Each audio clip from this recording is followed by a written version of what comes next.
NBC News has suspended a tech journalist from covering Elon Musk and Twitter because a post insulting the billionaire was deemed editorially inappropriate, despite the fact that his account remains operational on the platform.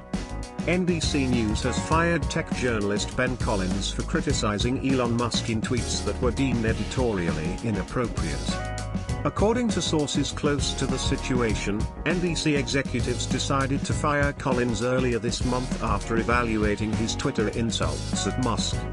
While Collins was free to criticize Musk, the source claimed certain of his tweets were improper given that he covers the billionaire and his social media firm.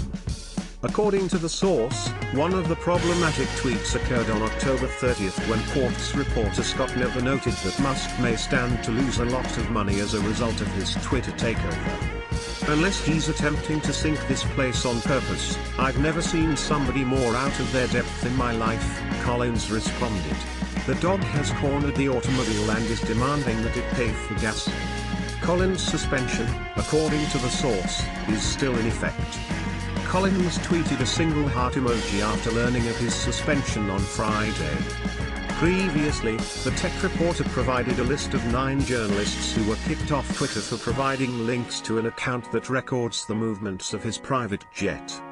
While Collins has been removed from covering Twitter on NBC and MSNBC, he continues to update his account with the latest developments.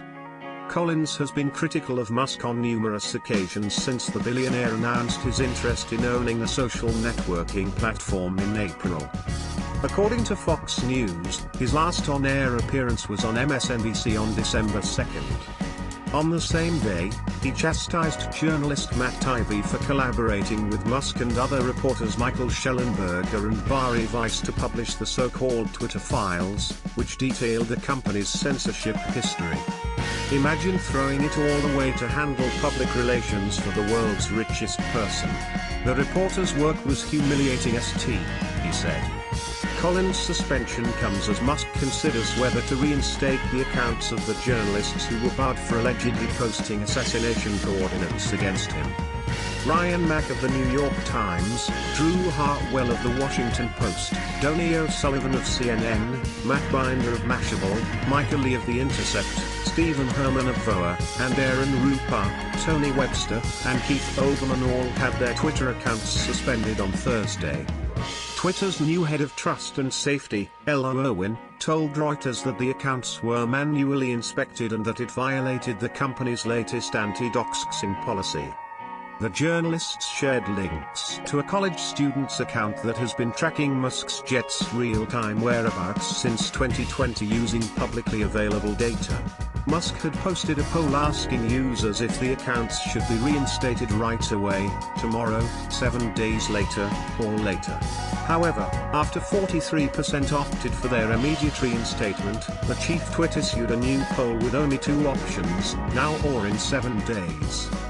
Following the suspensions, CNN issued a statement saying it had requested an explanation from Twitter and would re-evaluate our relationship based on that response. Musk took to Twitter Thursday night to accuse the suspended journalists of doxing him, which is the act of releasing personally identifying information online. They posted my exact real-time location, effectively assassination coordinates, in blatant violation of Twitter terms of service, he said. The same doxing standards apply to journalists as they do to everyone else, he wrote, noting that the suspension will be in effect for 7 days. Musk even went on a conference call with a group of journalists to discuss his anti-doxing stance. As I'm sure everyone who's been doxed would agree, showing real-time information about someone's location is inappropriate, and I think everyone on this call would not want that done to them, and there's not going to be any distinction in the future between journalists, so-called journalists, and regular people, he said on the call. Everyone will be treated equally. You are not unique because you are a journalist. You have citizenship.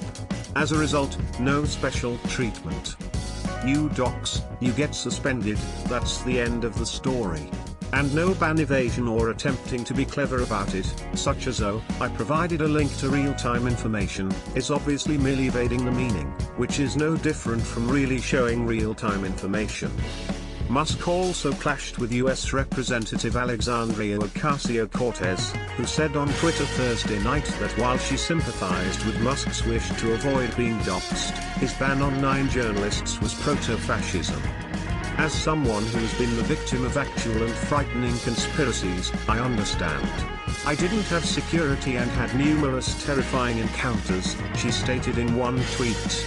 In reality, many of the right-wing outlets you now promote have published images of my house, automobile, and so on. You have to unplug at some time. You are a celebrity. One that is both contentious and powerful. I feel unsafe, but descending into abuse of power and arbitrarily barring journalists simply adds to the tension. Take a breather and put down the proto-fascism. Perhaps try putting down your phone, she suggested.